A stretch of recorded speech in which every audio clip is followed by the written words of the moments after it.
Hello, everyone. Welcome back to Still We Persist. My name is Iyanna, I use she and her pronouns, and I'm the I Women of Color Initiative Leadership Liaison. And hello, everyone. My name is Tamara. I use she and her pronouns, and I'm the IA Graduate Assistant. Today, we have the fabulous Iyanna here, and she will be walking us through her short film. But as we do with every episode, I want to begin us with the land acknowledgement. So Sienna and I are both coming from and filming from Portland, Oregon. So every community owes its existence and vitality to generations from around the world who contributed their hopes, dreams, and energy to making the history that led to this moment. Some were brought here against their will, some were drawn to leave their distant homes in hope of a better life, and some have lived on this land for more generations than can be counted. Truth and acknowledgement are critical to building mutual respect and connection across all barriers of heritage and difference. We begin this effort to acknowledge what has been buried by honoring the truth. What we now call Portland, Oregon, and Multnomah County for the traditional homelands of the Multnomah, Cathlamet, Clackamas, Cowlitz bands of Chinook, Tualatin Kalapuya, Molalla, and many other tribes who made their home along the Columbia River. Today, people from these bands have become part of the Confederated Tribes of Grand Ronde, the Confederated Tribes of Siletz Indians, as well as the Chinook Nation and Cowlitz Nation in Washington State. And then Iyanna is visiting us here today from Long Beach, which was the traditional homelands of the Tongva, who are currently a part of the Quiche or Gabrielino Band of Mission Indians. We pay respect to their elders past and present. Please take a moment to consider the many legacies of violence, displacement, migration, and settlement that bring us together here today. Thank you so much, Tamara. And so, like Tamara said, we have Iyanna Blackburn today. She does not go to Oregon State. She is a third-year double major in film and media studies and African American studies at the University of California, Irvine. Iyanna recently directed and produced the 2% Navigating UCI as a Black Student. The documentary encompasses the interpersonal stories of what it is like to navigate the UCI campus as a Black student, given that the Black demographic on campus is less than 2%. With her goals of creating positive and unique representation for Black people in film, Iyanna likes to write screenplays that explore the beauty of Black life. Iyanna's career goal is to be a writer and director for television and film. On her free time, she enjoys playing tennis, going to the movies, and spending time with family and friends. Iyanna, I wish I could have like a little like buzzer, be like, like buzzers going off. So, like, Iyanna, thank you so much for being here today, and like anything else you want to share with the viewers? I just wanted to say thank you for having me. I'm really excited to share some information about my film and share this space with you guys. And I really love what you guys are doing and your mission statement. So I think this is a very important conversation. So I'm just excited to get started. Awesome. So I kind of like our first question is like, how did you get into filmmaking? Like, why is this your passion, and why are you drawn to it? Okay, so when growing up, I was really good at STEM. So that's just like the path I was told that I should go down and just follow. But it was something that I was good at, but I wasn't passionate about. I really enjoy film. Like as a kid, like I love watching movies, and I would watch them differently. Like instead of like saying I really like the movie, I would ask like, how did they do that, and like what I could do to like make it better, in a sense. So it wasn't until my second year of college when I joined FADA, which is a Film Alliance Drama. It's Film Arts Drama Alliance. That's what it stands for. And they basically combine film students and drama students to make a short film every quarter. So I did that for one quarter, and I just loved it. And I was like, this is what I want to do. I mean, it was always something I wanted to do in the back of my head, but I just never like pursued it. So then I just told myself I want to do what I want to do, and I switched to film. And then from there, like I just love like all of my classes. I love making films, and then The way that I made the documentary was through Anteater TV. Um, it's a it's the only student-ran broadcast. I'm trying to think of the I forgot, but um, yeah, basically I became an intern for them, and we make quarterly projects, and we can. I like it because they give you like the freedom to do kind of whatever you want. Of course, it has to be like approved, but I decided to do this documentary because it was something that was important to me, being a part of the Black demographic on campus, and also what Anteater TV encompasses is making content by students for students. So that's something that I wanted to do, and more specific to Black students. So that's kind of how I got started with film, and then how I created my first own like film, because the first one I made at school was with a collaboration of other people. Like it wasn't my project, but yeah. And I'm excited to continue to do more. So yeah. Yeah. Can you walk us a little bit through how, like, from idea to fruition of your film, what did that look like? And really, what was the driving factor behind creating your film? I have it pulled up. The 2% navigating UCI. I think it's a very like powerful topic that maybe we don't talk about too much. And so I'm just loving and wanting to hear your process of moving through that. Yeah, so I wanted to create the film for two reasons, but I think the for me to even like get the idea, I think it's because I'm existing as a Black student on campus every single day, and I'm thinking about these things that I'm going through and my peers that are going through who are also Black. So it's kind of like I felt like I needed a way to express our voices and to basically advocate for us. And I feel like since we're so small, we don't our voices don't get heard. And oftentimes, since there is less of us, there's more room for uncomfortable situations and microaggressions. And it isn't until we get into these small spaces that we built to talk about those things. And I feel like sometimes it's kind of unfair that we have to talk about those things on our free time with each other. So I wanted to make something that could educate other people who may not know that they're participating in anti-Blackness, or they may be um, microaggressors. So I wanted to do something that educated other people about the Black community, and also bring a voice to our community. And then for incoming Black students, I wanted them to find our spaces a little bit quicker than I did, than most of us did. So that's why at the end of the film, it kind of talks about what spaces we have built and where you can find them. And yeah, that's pretty much why how the idea came about, and why I really wanted to go through with it and make it. So I feel like film is something that it can be political, and a lot of people, I don't want to say a lot of people don't read, but I feel like people enjoy watching stuff more than they do. Some people enjoy watching more than they do reading. So I'm really glad that I finished it, because I do see like my goals were like met. I literally said I just want it to like help at least one person. So I mean, it's reached so many people, so I'm just happy that it did what it was supposed to do. So yeah, I feel like I keep going on and on. Yeah. No, you're cute. I think like my question is like, what was your school's response, or was there a response? Because like that's your documentary is very powerful, and the student testimonies are extremely powerful. And like I think when I was watching it, I was like, oh, I wonder if the school's gonna try and like subdue this, or like keep it quiet, because that's what OSU would do. And so, as I say this as an OSU sponsored thing, I just like, what was your school's response to this?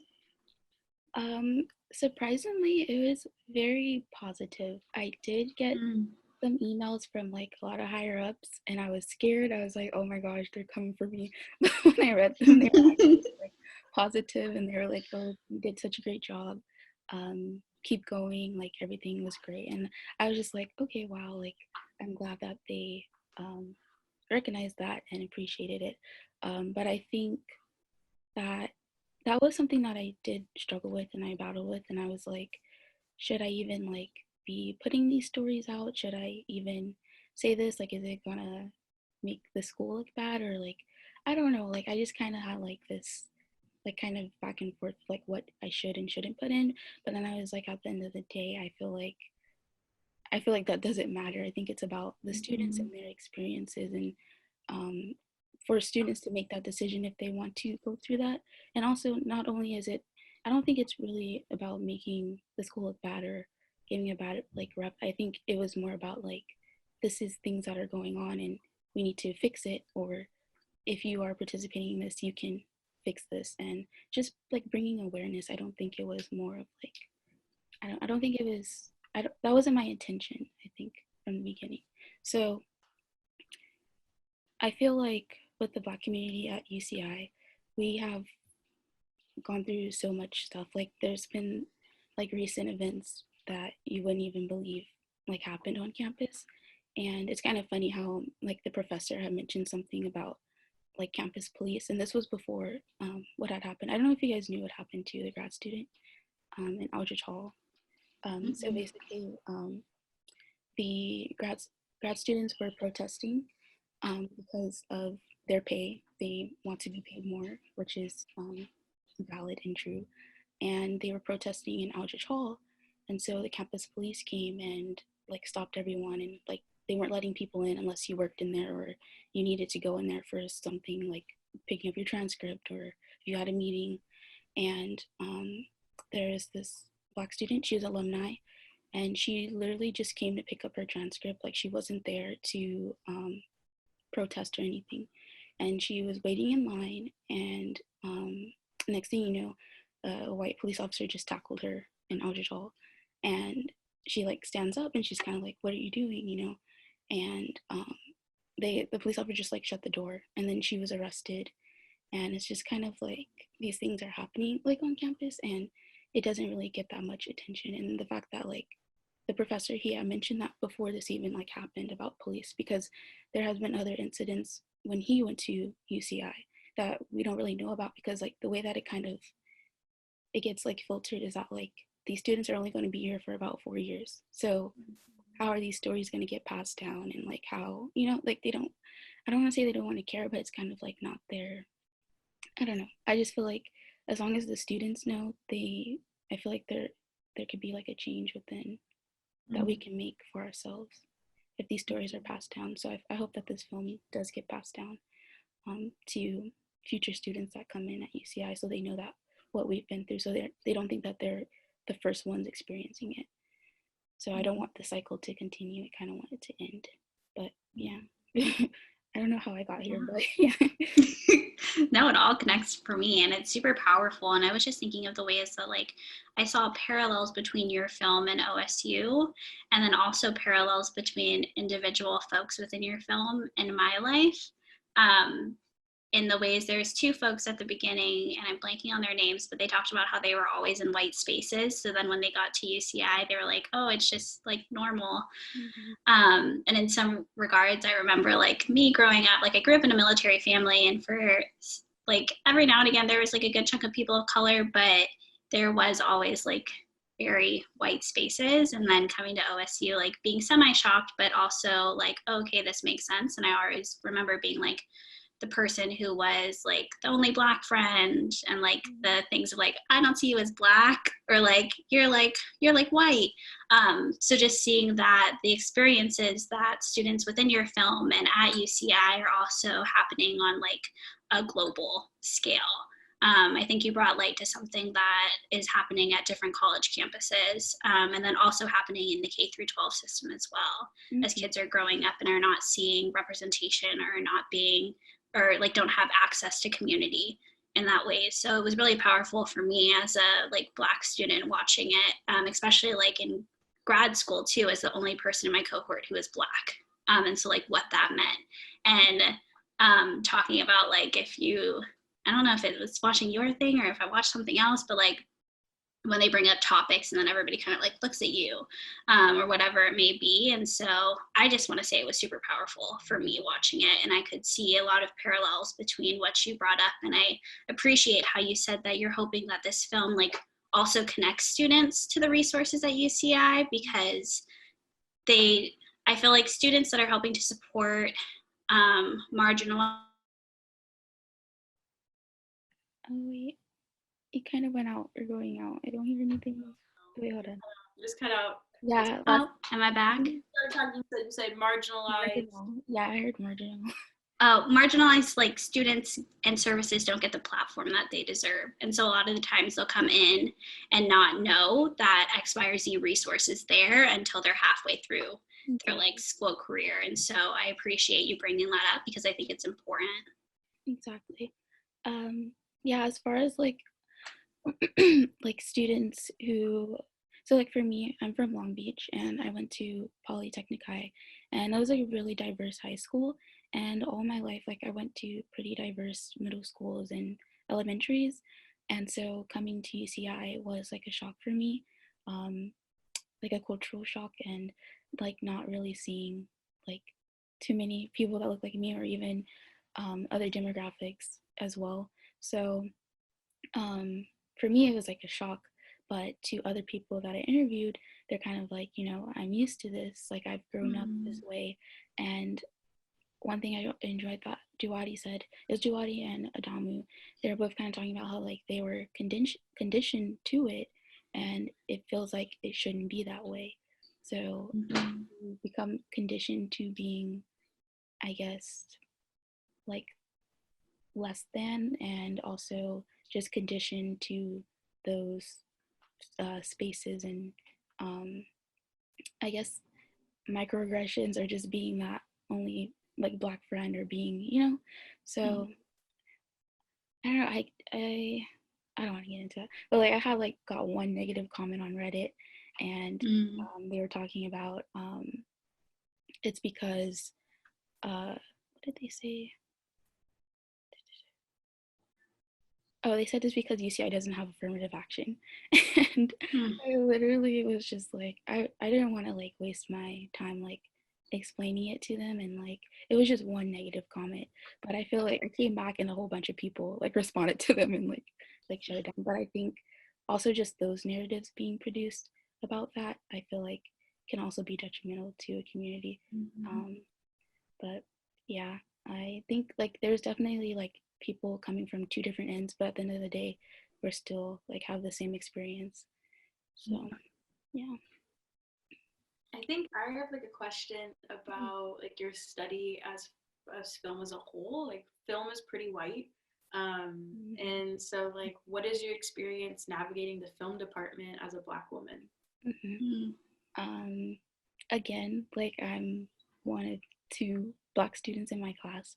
When I go in my AFAM classes, there's more Black people, but you'd be surprised. Like sometimes there's even like for the bigger AFAM classes, there's more non-Black people than there is Black students. But as far as my film classes, definitely there isn't a lot of representation for Black students.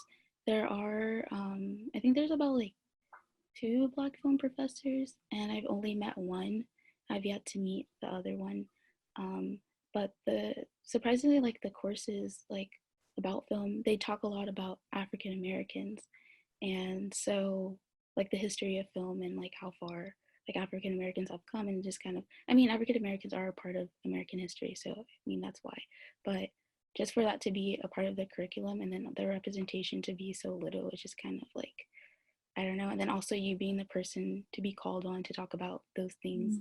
And then also in the future, just looking at what film looks like now, and who's like successful filmmakers are mostly white men, so older white men. And I kind of want to change that. And I'm just glad that there are Black filmmakers that I look up to, because it's kind of like, you can do this, you can be in these spaces. But I know that there's so many other talented Black filmmakers who just haven't, I guess, gotten the chance to do that. But I want to change that, and I want to be a part of that. but I do definitely see like the I don't know how to say it, but like yeah, I do see like it's not enough Black people, and it's very white in a simpler sense. Yeah. Who are some of those filmmakers that you look up to? Okay. I would say Barry Jenkins for sure. I love Moonlight, and I love If Bill Street Could Talk. The cinematography for both of them is just amazing. And I actually got to see him speak because my auntie is an author, and she won an award for Pan America, and he also won an award that night. And I saw him like in the room, and I was like, oh my god, like I was like, I can't believe he's right there. But yeah, definitely Barry Jenkins, and then also Ava DuVernay. Um, her all of her work is amazing. With When They Can See Us, and also what's the name of the Disney movie she did? What is it? A Wrinkle in Time. I think it's Yes, so yeah. good. So like for her to be like the first African American woman to like have a budget that big and to do that, and she did it so well. Like it was just beautiful and amazing. So definitely her. Oh, also Issa Rae. I do appreciate Issa Rae. I love Insecure.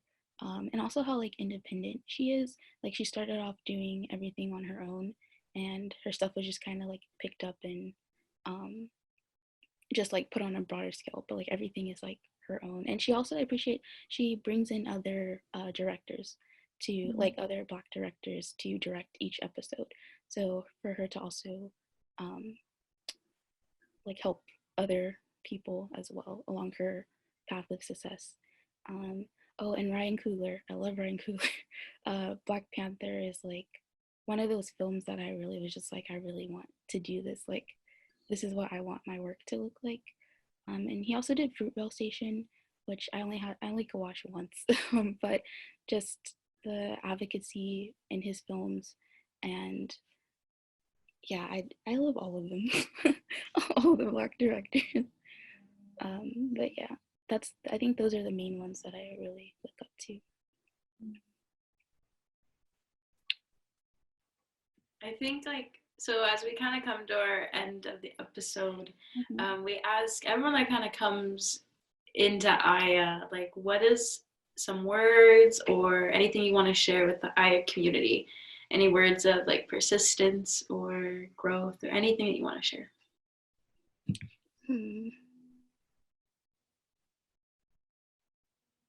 I guess I would say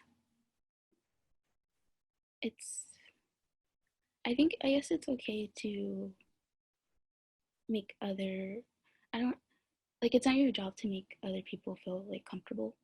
And if you have like a story that you want to tell, or if you have a mission that is benefiting yourself and it's benefiting people alike, you should just go for it. You should do it.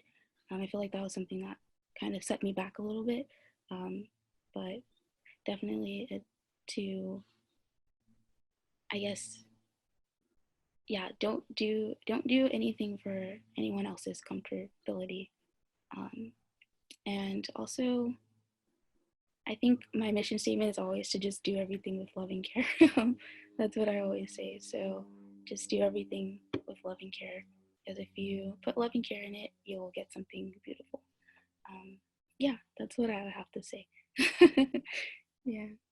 I feel like Tamara's crying right now. I don't know. No, I'm like, I want to be your friend. I'm like, how do I get your number? Like, how do we hang out? Like, I know I'm in Oregon, but maybe I moved to California. Like, I don't know. You are extremely inspiring, and doing things with love and care is something that I hold deeply to my heart. And I appreciate you saying, like, don't dull yourself or whatever. Like, don't stop yourself from doing things in order to keep other people comfortable.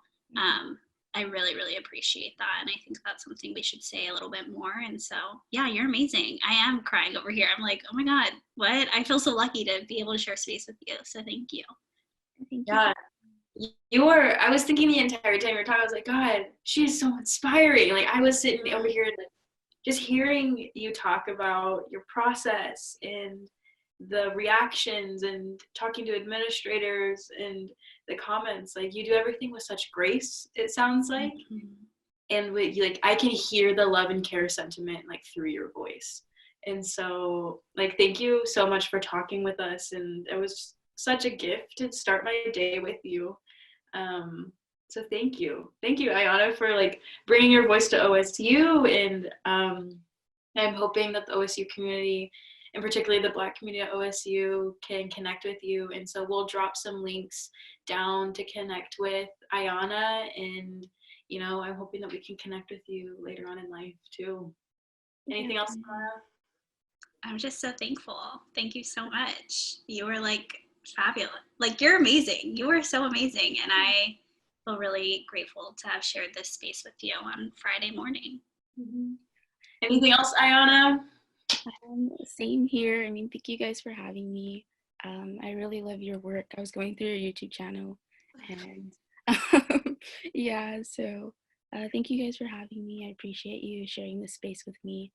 And yeah, still we persist. Bye, y'all. See you next week.